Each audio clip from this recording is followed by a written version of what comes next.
Assalamu alaikum dear students. So hope you all are doing well by the grace of Almighty Allah subhanahu wa ta'ala.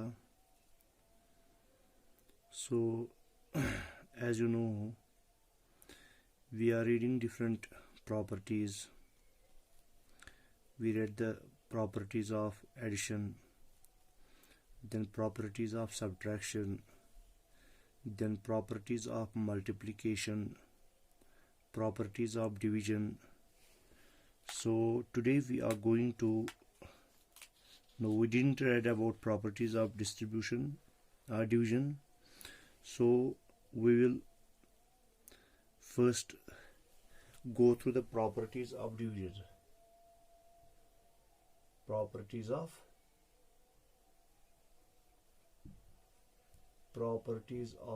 division.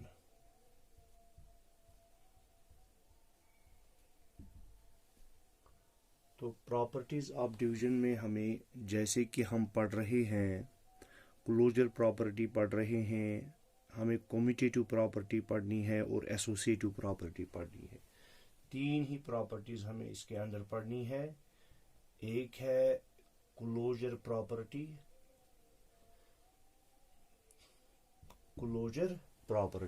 तो दूसरी है commutative property और तीसरी है associative property. देखो बेटा, तो क्लोजर प्रॉपर्टी हमें कहती है कि जब हम दो होल नंबर्स को क्या करते हैं, डिवाइड करते हैं, क्या जो उनका कोशेंट है वो हमेशा होल नंबर निकलता है या नहीं।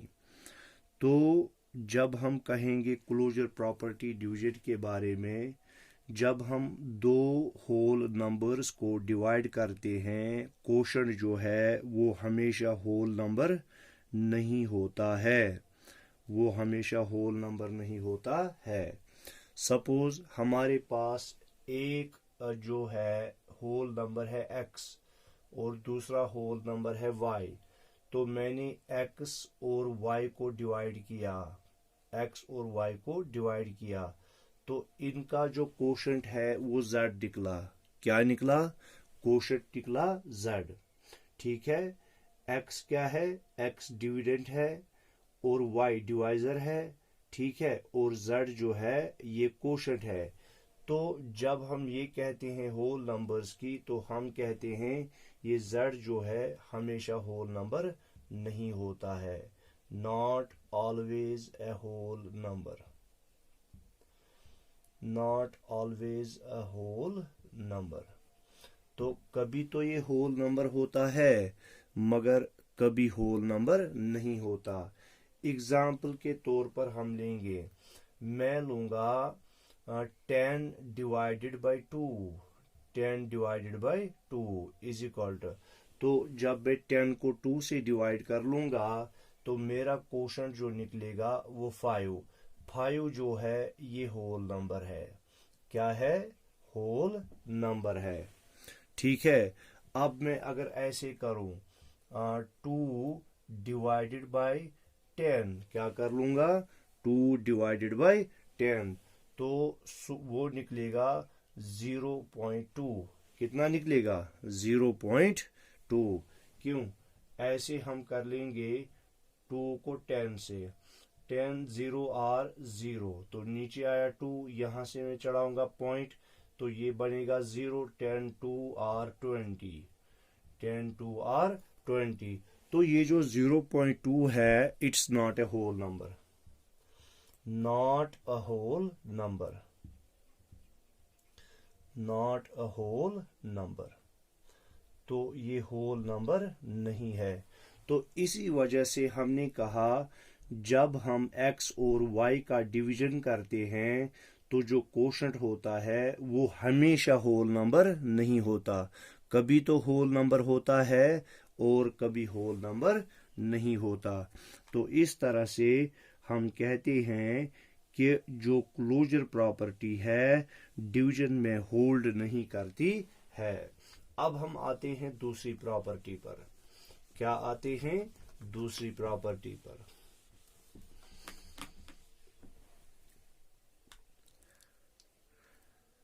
दूसरी प्रॉपर्टी हमारी है कम्यूटेटिव प्रॉपर्टी। क्या है बेटा? Commutative property.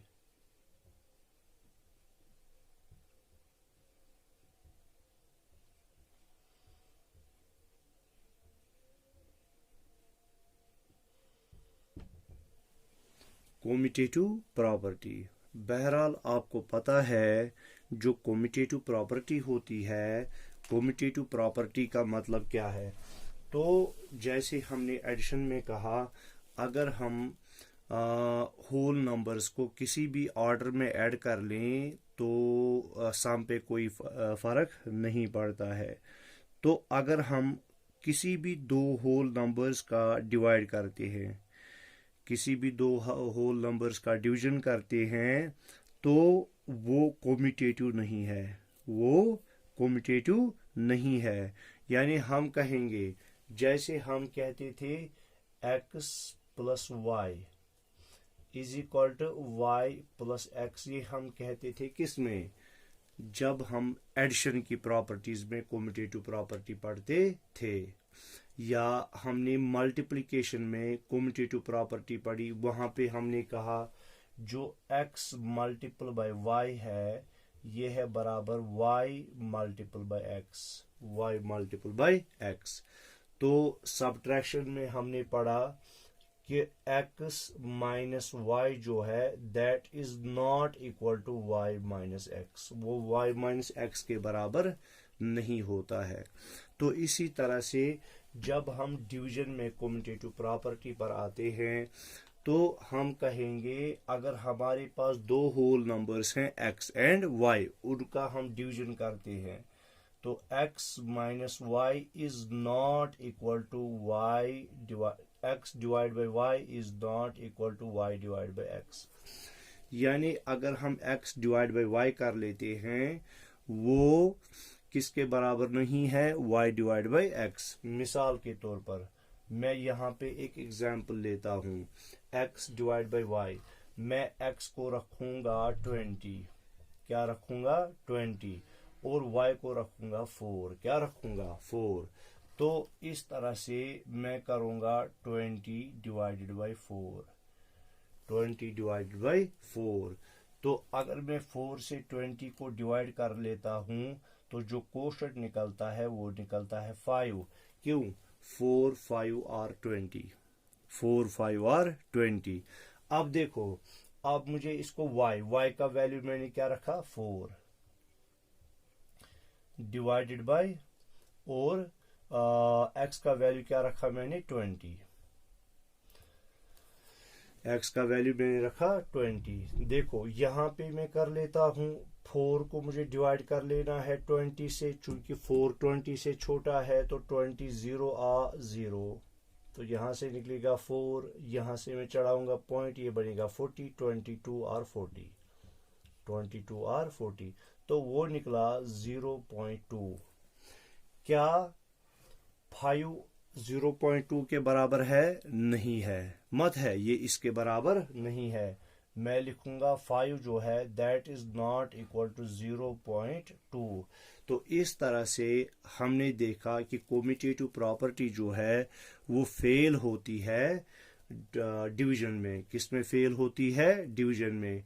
यानी जब हम दो होल नंबर्स का डिवीजन करते हैं, वो कम्यूटेटिव नहीं होता है। उनकी पोजीशन चेंज करने से जो है कोशेंट पर जो है उसमें चेंजेस आ जाती हैं। तो ये हो गई कम्यूटेटिव प्रॉपर्टी। ठीक है, अब तीसरी प्रॉपर्टी जो है हमें वो पढ़नी है, हमें एसोसिएटिव प्रॉपर्टी। क्या पढ़नी है? Associative property.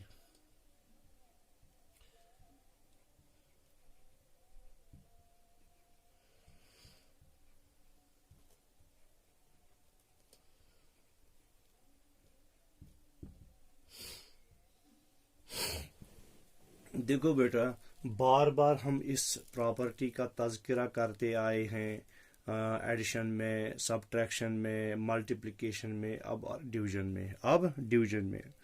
तो एसोसिएटिव प्रॉपर्टी जो है ये भी प्रॉपर्टीज ऑफ डिवीजन में जो है ये होल्ड नहीं करती है। एसोसिएटिव प्रॉपर्टी होल्ड नहीं करती है। पहले मैं आपको फिर से समझा दूं एसोसिएटिव प्रॉपर्टी क्या होती है। हमने कहा जब हमारे पास 3 या 3 से ज़्यादा होल नंबर्स हों, 3 या 3 से ज़्यादा होल नंबर्स हों, अगर हम उनको किसी भी तरह की ग्रुपिंग करते हैं एडिशन में किसी भी तरह की ग्रुपिंग करते हैं तो सम पे कोई फ़र्क नहीं पड़ता है। जब हमने सब्ट्रैक्शन में पढ़ा तो हमने देखा कि डिफरेंस में जो है वो जो है चेंज आ जाती हैं। मल्टीप्लिकेशन में भी कोई असर नहीं पड़ता है प्रोडक्ट पर। अगरचे हमारे पास 3 या 3 से ज़्यादा होल नंबर्स हों, हम उनको किसी भी ऑर्डर में किसी भी ग्रुपिंग में मल्टीप्लाई कर लें तो प्रोडक्ट हमेशा सेम रहता है, मगर डिवीजन में ऐसा नहीं है। सपोज हमारे पास 3 होल नंबर्स हैं x, y और z। क्या है? x, y और z। इनको हम डिवाइड कर रहे हैं x divide by y divided by z। ठीक है। अब देखो बेटा, हम इनकी ग्रुपिंग्स बना लेते हैं। पहले हमने x और y की ग्रुपिंग बना ली, तो ये कभी बराबर नहीं होगा किसके? x divided by y divided by z। ठीक है। अब मैंने पहले x और y को रखा था ब्रैकेट्स में, अब मैंने y और z को रखा ब्रैकेट्स में। इसी तरह से not equal to x divided by z divided by y, तो ये इसके बराबर नहीं हो सकता। ठीक है। तो इस तरह से हमने देखा कि अगर हम कम्यूटेटिव प्रॉपर्टी, हमें तीसरी ये बनाने की ज़रूरत ही नहीं है, हम यहाँ तक ही, चूँकि हमने एक ही यहाँ पे ये किया, चेंज किया, तो इसी से हमें पता चलेगा x divided by y divided by z not equal to x divided by y divided by z, जब हम इनकी ग्रुपिंग चेंज कर लेते हैं। अब देखो बेटा, मैं सिंपली इनको वैल्यूज डालूंगा। अब मैं चेक करूंगा कि वाकई में जो हमने कहा ये सही है या गलत है। देखो, x का वैल्यू मैं डालूंगा 20 डिवाइडेड बाय 2।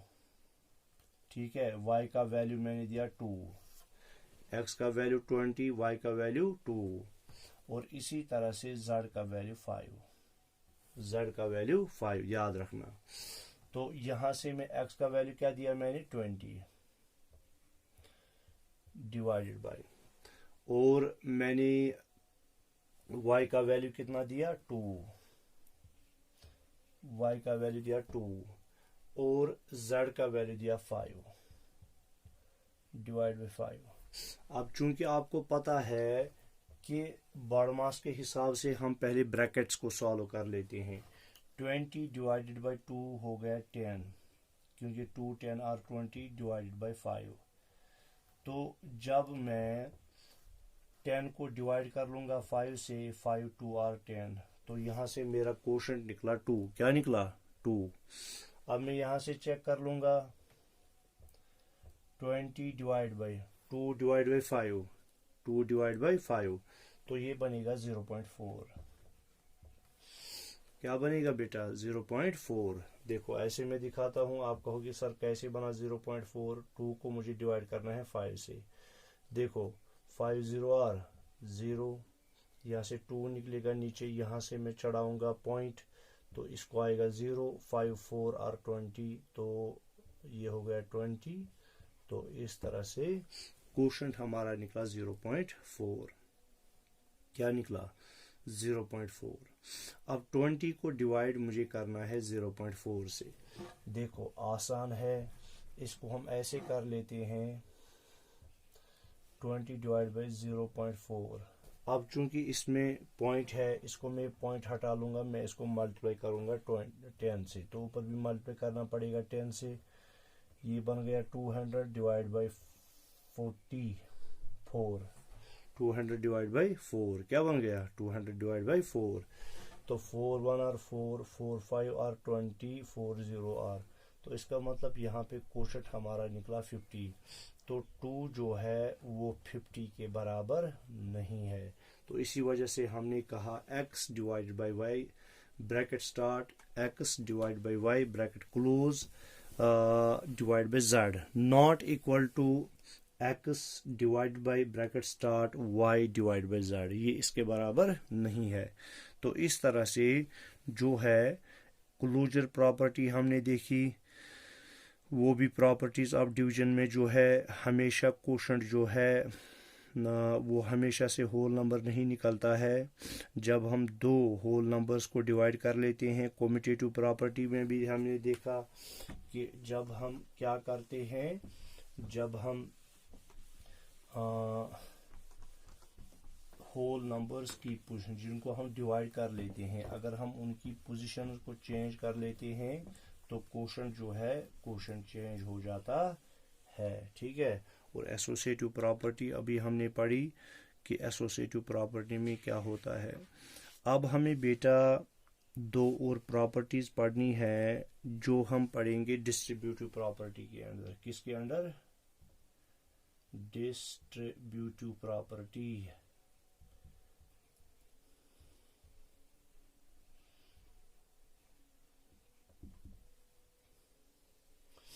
हमें डिस्ट्रीब्यूटिव प्रॉपर्टी पढ़नी है। इसमें हमें इसके अंदर हमें दो प्रॉपर्टीज पढ़नी है। डिस्ट्रीब्यूटिव प्रॉपर्टी ऑफ मल्टीप्लिकेशन और एडिशन क्या पढ़नी है? डिस्ट्रीब्यूटिव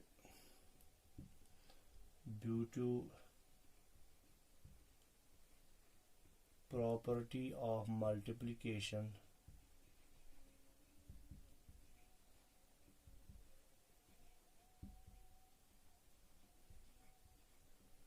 और एडिशन।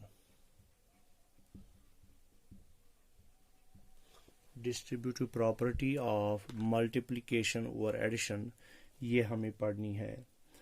तो ये क्या हमें बताता है? डिस्ट्रीब्यूटिव प्रॉपर्टी ऑफ मल्टीप्लिकेशन और एडिशन ये हमें बताता है मल्टीप्लिकेशन जो है वो एडिशन के ऊपर जो है डिस्ट्रीब्यूट हो जाता है। क्या हो जाता है?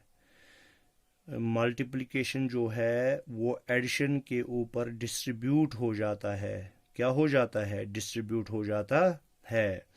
मिसाल के तौर पर for any three whole numbers x, y and z we have. देखो मिसाल के तौर पर अगर हमारे पास x, y और z है, क्या है? x, y और z है। ये हमारे पास तीन होल नंबर्स हैं और मैं इस x का को मल्टीप्लाई करता हूं y प्लस z के साथ। किसके साथ करता हूं? x को मल्टीप्लाई मैं करता हूं y प्लस z के साथ। ठीक है। क्या? x का मल्टीप्लाई करता हूं y प्लस z के साथ। तो क्या होगा बेटा? देखो इधर, तो पहले ये जो x है इसको मैं पहले मल्टीप्लाई करूंगा y के साथ। किसके साथ करूंगा? x multiple bye y। क्या है बेटा? x multiple bye y। ठीक है। तो इसी तरह से फिर इस x का मैं मल्टीप्लिकेशन करूंगा z के साथ, मगर बीच में क्या है? पहले प्लस, तो पहले प्लस आएगा फिर x multiple bye z। x multiple bye z। तो ब्रैकेट्स में जो y और z थे चूंकि उनका आपस में ऐड हो रहा था, तो इस वजह से पहले मैंने इस x को मल्टीप्लाई किया y के साथ, फिर प्लस आया बीच में, फिर x को मल्टीप्लाई किया z के साथ। x को मल्टीप्लाई किया z के साथ। तो इस तरह से हम कहते हैं जो क्या है, जो मल्टीप्लिकेशन है वो एडिशन के ऊपर डिस्ट्रीब्यूट हो जाता है। देखो अगर हमने कहा ये दोनों इक्वल हैं, हम अब इनको चेक करेंगे वाकई में ये इक्वल हैं कि नहीं है। सपोज x का वैल्यू मैंने दिया 2, y का वैल्यू मैंने दिया 3 और z का वैल्यू मैंने दिया 4। ठीक है। x का वैल्यू 2 इंटू y का वैल्यू 3 प्लस x का वैल्यू 2 इंटू जेड का वैल्यू 4। ठीक है, मैंने खाली वैल्यूज डाले। देखो मैंने x के बजाय लिखा 2, y के बदले 3 और z के बदले 3। ये तीनों के तीनों होल नंबर्स हैं, चूंकि हमें ये भी पता है x, y और z होल नंबर्स हैं। चूंकि हम होल नंबर्स की बात करते हैं, इज इक्वल टू x जो है, x का वैल्यू हमने क्या दिया 2, तो मैंने रखा 2। फिर है मल्टीपल, फिर है y का वैल्यू मैंने क्या दिया 3, तो मल्टीपल 3।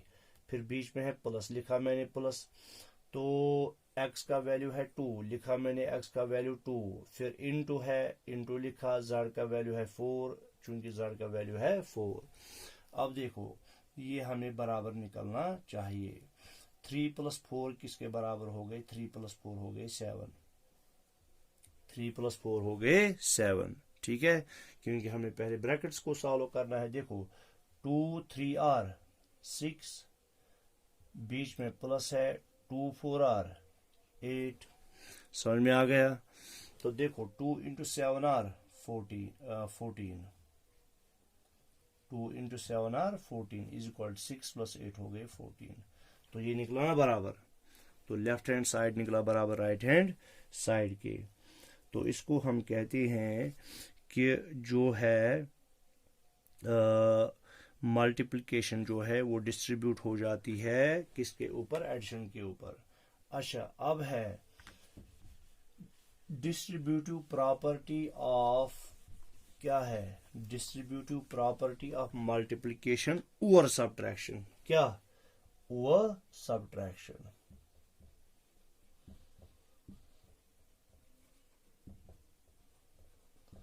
अब हम सब्ट्रैक्शन की बात करेंगे। बिल्कुल आपको कुछ करना नहीं है, यही है, प्लस के बजाय लगाना है माइनस। हमारे पास 3 होल नंबर्स हैं x, y और z। तो x को मैं मल्टीप्लाई कर लेता हूं y - z के साथ, y - z के साथ। तो वो किसके बराबर होगा? पहले इस x को मल्टीप्लाई करना है y के साथ। क्या करना है? x को मल्टीप्लाई y के साथ किया मैंने, x × y। ठीक है, फिर बीच में क्या है? माइनस, लिखा मैंने माइनस। फिर x को मैंने मल्टीप्लाई किया z के साथ, x को मैंने मल्टीप्लाई किया z के साथ, तो x × z, x × z। अब मैं इसी तरह इनके वैल्यूज कुछ रखता हूं। x का वैल्यू मैं रखता हूं 35, इंटू y का वैल्यू मैं रखता हूं 8, और z का वैल्यू मैं रखता हूं 4। z का वैल्यू रखता हूं 4 इज इक्वल टू, देखो बेटा x का वैल्यू मैंने क्या रखा 35, तो मैं इस x के बजाय लिखूंगा 35। लिखा मैंने 35, फिर क्या है? मल्टीपल, y के बजाय जो मैंने वैल्यू दिया वो दिया 8, तो यहाँ पे मैं y के बजाय वैल्यू लिखूंगा 8। फिर बीच में क्या है? माइनस, लिखूंगा मैं माइनस। फिर x का वैल्यू जो है, x का वैल्यू चूंकि 35 है, 35 इंटू z का वैल्यू है 4। कितना है? 4। आया समझ में? अब हम इन्हें सॉल्व करेंगे, हम देखेंगे ये इक्वल निकलेंगे या नहीं। तो ये हो गया 35 मल्टीपल बाय 8 को मैं 4 माइनस कर लूंगा, तो 4 is equal to 8 5 r 40, 4 carry, 8 3 r 24, plus 4 हो गए 28। ठीक है, माइनस 4 5 r 20, 2 कैरी, 4 3 r 12, 13 14। ठीक है, अब देखो 4 5 r 20, 0 2 कैरी, 4 3 r 12, 13 14, ये हो गया 140 इज इक्वल टू 0 को मैं 0 माइनस कर लूंगा 0, 8 को 4 कर लूंगा 4, 2 को 1 कर लूंगा 1। तो देखो बेटा ये निकला 140, निकला बराबर 140 के। तो इस तरह से हमने कहा distributive property of multiplication over subtraction, ये क्या कहती है? Multiplication distributes over subtraction, multiplication distributes over subtraction. और पहला हमने पढ़ा मल्टीप्लिकेशन डिस्ट्रीब्यूट्स ओवर एडिशन। क्या? Multiplication distributes over addition. चूंकि ये जो है डेफिनेशंस आपकी बुक पर दी गई हैं पेज 44 पर, तो आप ये वहाँ से उतारेंगे। कल इंशाअल्लाह हम एक्सरसाइज 3.2 जो है वो स्टार्ट कर लेते हैं। तब तक के लिए अल्लाह हाफ़िज़।